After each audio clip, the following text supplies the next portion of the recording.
Thank you.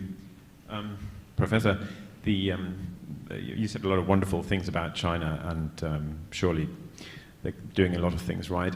But how do you reconcile the fact that to make it work for China, it seems to be based on a high level of repression, environmental destruction, censorship, a certain ideological stubbornness? I mean, we've spoken about Hong Kong, the Uyghurs. How do you reconcile that, and why do you think that's? I mean, do you think that's tolerable? Thank you. I'm really glad you asked that question because your question captured very well the Anglo-Saxon media's perception of China. And I would suggest to you very bluntly that it's a distorted perspective of reality. Let's take the first word you use, repression. If the Communist Party of China only relied on repression to stay in power, it would not create the most dynamic economy in the world, right? It is by far the most dynamic economy in the world. It has delivered the fastest growing economy for 30 years. And it has done this by educating the Chinese people to a level and extent that the Chinese people have never been educated ever before. And you say it's repression. You obviously are taking the old Cold War mindset. I was in Moscow in 1976, and I saw repression in Moscow. And when I was in Moscow, the Soviet citizens were not allowed to travel outside the Soviet Union. That's repression.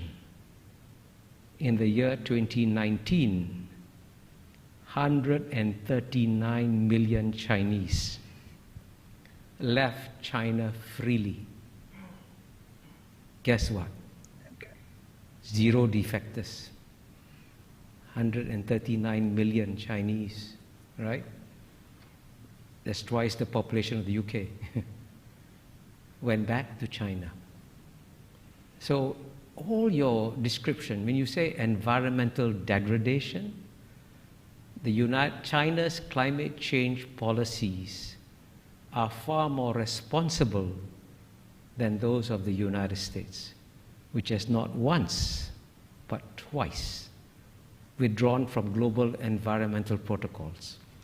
Kyoto Protocol, the Bush administration left 8 years.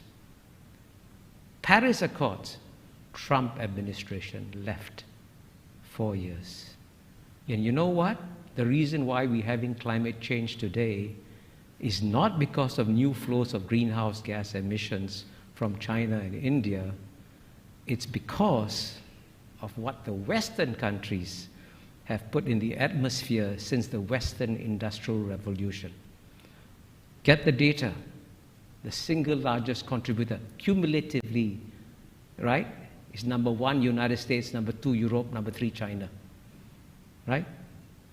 And the West wants China to pay an economic price for the current flows, but the West doesn't want to pay an economic price for what it put in the atmosphere.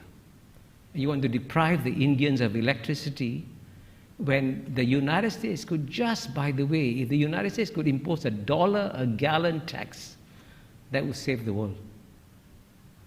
Cut down gasoline consumption, raise money for investment in green technology. Simple solutions. And by contrast, the largest reforestation program in the world is carried out by China. It has already reforested an area the size of Belgium or bigger, right? So all your descriptions capture the natural distortions of China that you get in the Anglo-Saxon media, which violate the rules of the Enlightenment, which say that you must be rational, calm, and objective. especially in understanding your adversary. And if the Chinese were as stupid and as incompetent as you describe them to be, don't worry about them. But I can assure you, you are now dealing with a far more intelligent and rational actor that doesn't fit any of the Anglo-Saxon categories that you applied to them. Please forgive my bluntness. Now you're putting words into my mouth.